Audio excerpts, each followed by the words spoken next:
The spring of 1891 came to the Tanner Creek Valley, the way most springs come to that country, with a brief, unconvincing warmth in March that retreated in April before returning in earnest in May, leaving the families of the settlement to make their planting decisions in the narrow window between the last hard frost and the summer heat that arrived in July and did not ask permission. Everyone in the Tanner Creek Valley planted potatoes. Not everyone. It only felt that way because the crop had become, over the previous decade, the foundation that the valley's food security rested on, reliable in ordinary years, storable through winter, productive enough per acre to justify the labor, and sufficiently established in the community's agricultural practice that the methods used to grow it had calcified into the kind of unexamined convention that gets passed from father to son and neighbor to neighbor, until the method and the reason for the method have separated entirely, and what remains is simply the way it is done. The way it was done in Tanner Creek was to plant potato sets in hills, mounded soil, each hill approximately 6 inches above the surrounding grade, the sets placed 4 to 5 inches below the hill's surface. This produced, across 3 inches of mounded soil above the set, a total planting depth of roughly 7 to 8 inches from the surrounding field level. It was adequate. It had worked for a decade. Nobody had asked whether it was optimal because it had never failed catastrophically enough to require the question. Delia Marsh had been asking the question for 2 years. She was 38 years old, farming 11 acres on the east side of the valley on the particular combination of intention and necessity that defines a woman managing land alone. Her husband had left for the silver fields in Nevada in the spring of 1889, with the promise of a return date that the calendar had long since passed without honoring. She had 2 daughters, ages 11 and 8. She had the 11 acres, a root cellar she had extended the previous autumn by 8 feet, and $23 remaining after the winter's expenses, which was enough to purchase seed stock for the season but not enough to absorb a crop failure. She also had a pamphlet.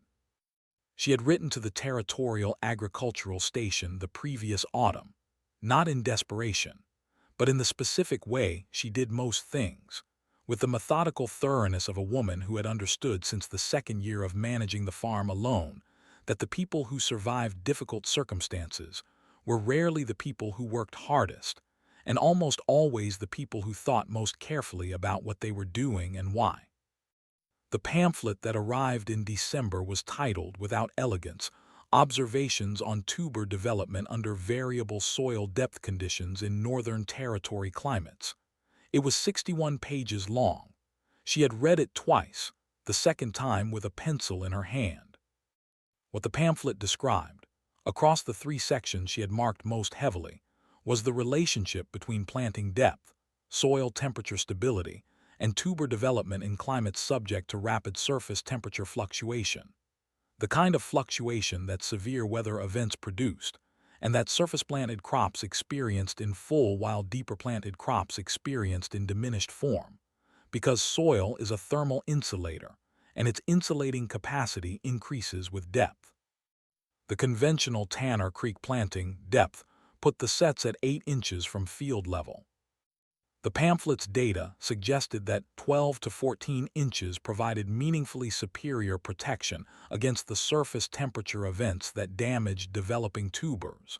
Not the cold, which was managed, but the sudden temperature swings associated with severe weather arriving fast. She had thought about this through December and January and February. In March, when she ordered her seed stock, she ordered enough for 129 hills.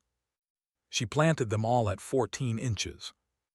The neighbor on the adjoining property, a man named Clement Horde who had farmed Tanner Creek for 16 years, and who was not an unkind person, but who held his opinions with the confidence of a person whose 16 years of experience had not yet included a failure he could not explain, watched her planting operation from across the fence line on a Wednesday afternoon. He asked why she was going so deep. She told him, Thermal Stability, Tuber Protection, a pamphlet from the Territorial Agricultural Station. He looked at the depth she was working to. He said that deep planting delayed emergence, extended the growing season beyond what the valley's frost calendar reliably allowed, reduced the oxygen availability to the developing sets, and had not, to his knowledge, been practiced successfully in this soil type. Each of these statements was partially accurate. None of them was the complete picture. She thanked him for the information and continued planting. She had not yet discovered exactly what the summer would ask of the decision she had made. But she knew this the way a woman knows something she cannot yet prove, that the pamphlet's data had been collected in conditions similar enough to this valley's conditions to be applicable, and that the 16 years of experience Clement Horde was drawing on had not yet included the specific event the data was describing. What she lacked was the event. It was coming. She had not yet found the evidence for this, but the sky above Tanner Creek in the spring of 1891 had a quality she had been nodding in the back of the pamphlet's cover, the quality of a season assembling itself differently from the previous 10, the quality of a year that intended to be remembered. She completed her planting on the 14th of May. 129 hills, every one at 14 inches. The emergence was slower. Clement Horde's fields were showing green by the 28th of May. The farms on the valley floor were up by the 1st of June, the familiar promise of potato rows filling in the warm light of an early summer morning. Delia's hills showed their first shoots on the 9th of June, 11 days later than the valley average. She had expected this. The pamphlet had been explicit. Deeper planting extended the time to emergence because the soil required longer to warm at depth, and the sets responded to soil temperature rather than air temperature, and were therefore on a different clock than the surface-planted neighbors. She had calculated the emergence delay against the valley's average first frost date in October, and had concluded that the delay was manageable, that even with an 11-day setback at emergence, the season was long enough to achieve maturity before the frost arrived, in an ordinary year. She had noted the word ordinary in the margin. She had underlined it once. Clement Horde stopped at the fence on the 12th of June to note, without malice, that her hills were behind the valley average by a margin that he considered meaningful. She acknowledged that they were behind. She told him the pamphlet had anticipated this, and that she had accounted for it in her timing. He looked at the hills. He said he hoped it worked out. He was not being dismissive. He genuinely hoped it would work out. He was a neighbor in the practical sense that the word carries in that country, the person who is closest when something goes wrong, and who understood on some level that a woman farming alone with 2 daughters and $23 had a thinner margin for error than most. She thanked him and went back to tending the hills. Through June and into July, she watched the development with the specific attention of a person who has committed to an experiment and understands that the experiment requires honest observation rather than the kind of watching that confirms what one has already decided to believe. She was not looking for evidence that she was right. She was looking at what was actually happening. What was happening was this. The emergence was slower, but the growth, once established, was robust. The plants that came up from 14 inches were, by the 3rd week of June, showing the kind of root development she could feel when she pressed her hands into the soil at the base of each hill deep, anchored, the kind of root structure that draws moisture from further down, and is therefore less vulnerable to the surface moisture fluctuations that July heat produces. She noted this in the back of the pamphlet cover. She did not tell Clement Horde. She was not ready. What she lacked was the rest of the summer. What the summer had not yet delivered was the thing the pamphlet's data had been collected against. She did not know when it would arrive. But something in the quality of the July sky, the specific character of the cloud formations building in the northwest on Thursday afternoons, the behavior of the temperature in the evenings, the particular tension in the air on still days that her daughters did not notice, and she had stopped trying to explain, because it was not the kind of thing that explained well, told her to pay attention. She paid attention. The hailstorm arrived on the 22nd of July. It did not announce itself with the extended build that storms in that country sometimes provide.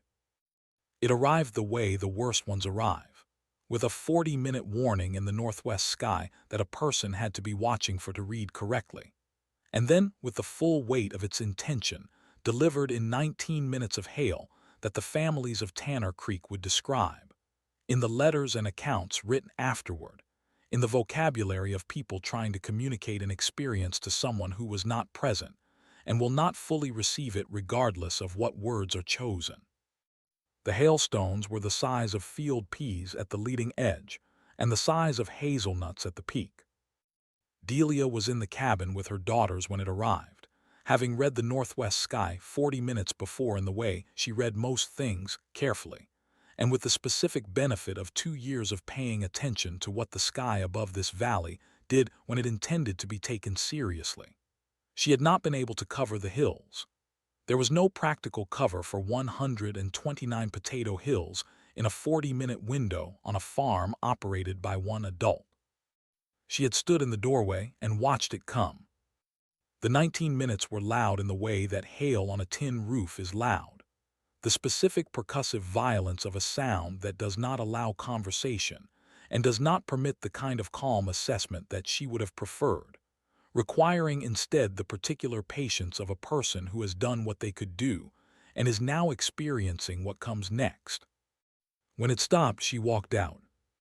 The valley's potato fields looked the way fields look when the hail has been thorough, the vines beaten flat, the leaves shredded, the surface of the soil pocked and hard-packed from the impact of 19 minutes of ice arriving at velocity. The hoard fields across the fence line were flat. The farms on the valley floor, visible from the slight rise of her east field, were flat. The community garden at the settlement's south end, which had gone in late and shallow as community gardens often did, was flat. She walked to her own hills. The vines had been beaten, the leaves were damaged, some of the surface growth was gone entirely. She knelt at the nearest hill and pressed her hands into the soil at the base. The hill was intact, not undamaged. The surface showed the same pocking and compaction as every other field in the valley, but the hill was intact in the sense that mattered. The mounding had absorbed the impact energy that flat planting would have transmitted directly to the developing tubers, and the 14 inches of soil above each set had insulated what was growing below it from the surface temperature drop that followed the hail in the same way it would have insulated them from any surface event. She pressed deeper. The soil at 8 inches was disturbed. At 10 inches it was firm. At 12 inches it was undisturbed, the consistent, dark, moisture-holding soil of a field that had been worked carefully and planted with specific intention, and that had performed, under the test it had just been given, exactly as the pamphlet's data had predicted it would perform. It had tasted, not to her literally, but in the accounting sense that a farmer uses when they assess what a season has produced, like something that had been worth the argument. She allowed herself one moment of stillness there, on her knees in the mud, with her hands in the soil above the intact hills, and the sound of the valley beginning its assessment of what the 19 minutes had cost. Then she went to the Horde fence line. Clement Horde was standing in his field when she reached the fence. He was not doing anything.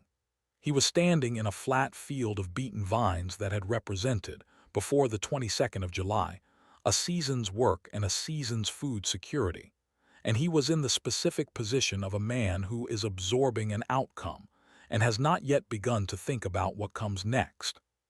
She did not say anything immediately. She had not come to the fence to say something. She had come because he was her neighbor and he was standing in a flat field, and the correct response to a neighbor standing in a flat field is to be present, which is not the same thing as knowing what to say. After a long moment, he looked across the fence at her fields. He looked at the beaten surface and the damaged vines, which were the same as his.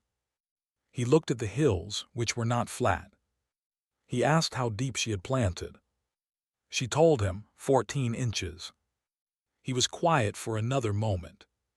Then he asked if she would have surplus seed stock in the autumn. She had not thought about this yet. She had been kneeling in her field 40 minutes before and had not advanced her thinking to the autumn seed calculation. She told him she would need to assess the harvest before she could answer. He said he understood and would like to know when she had the figure. She said she would let him know. She went back to her field and spent the afternoon doing the assessment she had told him she would do, working from hill to hill, pressing into the soil, evaluating the condition of the developing tubers at 14 inches based on what she could feel, and what she had learned across the spring and summer of watching this specific field in this specific soil. What she found, systematically recorded in the back cover of the pamphlet by the time the light faded, was better than adequate. 89 of the 129 hills appeared to have come through the storm with the tuber development at 14 inches intact, or nearly so. The remaining 40 showed varying degrees of vine damage that would affect the plant's ability to continue developing, which was a loss but not the total loss that every flat-planted field in the valley was now facing. The valley's potato crop, the crop the settlement's food security rested on, had been reduced by an amount that she could not precisely calculate from her own fence line, but that the accounts reaching her over the following week, through the specific information network of a frontier settlement assessing shared damage, suggested was severe. Not total, but severe enough that the winter calculation for a significant portion of Tanner Creek's families no longer resolved in the direction of sufficient. Word was still moving. She could feel it the way a person feels weather before the clouds arrive.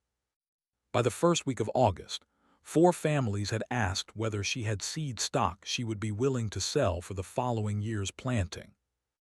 By the 3rd week, the number was 11. She ran the harvest numbers carefully across 3 evenings in August, working from the assessment she had made field by field after the storm and the ongoing development she was monitoring weekly.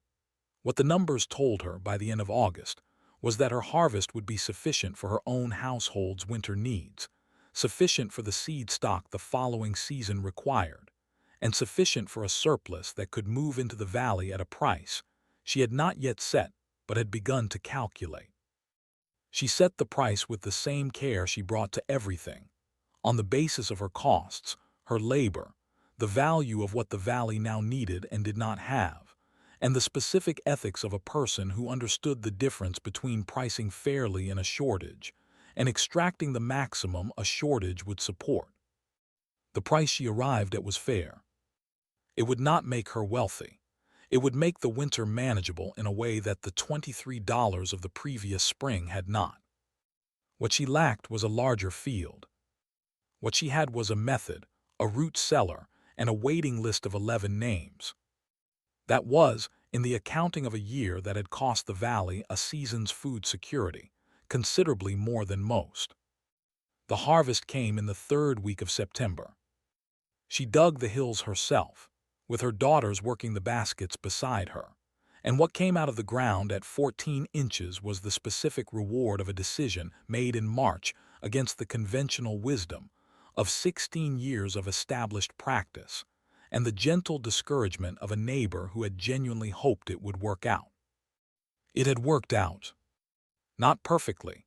31 of the 129 hills had not recovered from the vine damage well enough to produce at full potential, and she noted this without revision of the overall assessment, because 31 hills underperforming was still 98 hills producing, and 98 hills producing in a valley where the rest of the season had been beaten flat was not a partial result. It was the result. The root cellar she had extended the previous autumn by 8 feet, the extension that had seemed excessive at the time, and that she had made from the same kind of forward-looking assessment that had led her to the pamphlet and the pamphlet to the 14-inch planting, filled in 2 days of harvest work. She had not been certain, when she dug those 8 feet of additional cellar the previous October, what she was preparing for. She had been certain that preparation was correct, and that the specific form it would take was something she would understand in the event. She understood it now. She noticed most things. She had noticed, in a pamphlet that arrived in December from a territorial agricultural station, data on planting depth and tuber protection that every other farmer in the valley would have found unreadable or irrelevant, and that she had read twice with a pencil in her hand. She had noticed, in the spring sky above Tanner Creek, the quality of a season assembling itself differently from the previous 10. She had noticed, in the development of her hills through June and July, root structure that told her the decision was working before the event arrived to confirm it. She had not been lucky. The hail had fallen on everyone equally. What had not been equal was what the hail had found when it arrived, and what it had found in her field was 14 inches of soil between the surface event and the developing tubers, placed there by a woman who had read the right document and acted on it before she could prove it was right. 11 families came to her gate through September and October. She sold from the surplus at the price she had calculated, fair, specific, the same to every family that came regardless of their circumstances or the urgency they communicated, because she was not a woman who revised her pricing based on the distress of the person standing at her gate. Clement Horde came in the second week of October. He came not to purchase surplus. He had his own resources for the winter, reduced but sufficient, but to ask, with the directness of a man who has spent 3 months thinking about a conversation and has decided that directness is the only approach that serves either party, whether she would walk him through the planting method for the following spring. She walked him through it. She showed him the pamphlet, the 3 sections she had marked, the marginal notes she had made through December and January, the emergence timing she had recorded in June against the predicted timeline, the post-storm assessment written in the back cover by Fatting Light on the evening of the 22nd of July. He read the marked section with the quality of attention of a man reading something that has already proven itself against his own experience, and that he is therefore receiving differently than he would have received it in December. He asked where a person would write to get the pamphlet. She gave him the agricultural station's address.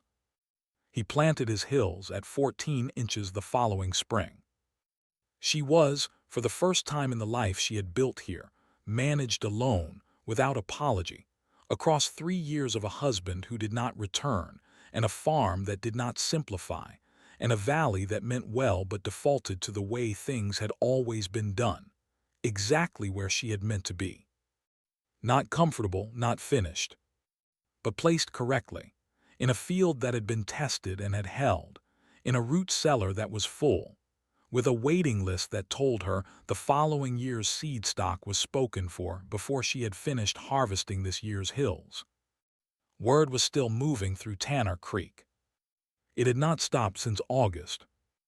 And when the families of the valley sat down that autumn to plan their planting for the following spring, when they wrote their seed orders and measured their fields and calculated how many hills they intended to put in, more than a few of them wrote a number in the margin of their planning ledgers that they had not written the previous year. 14 inches. It was, all things considered, not a large number. It was, all things considered, the number that made the difference.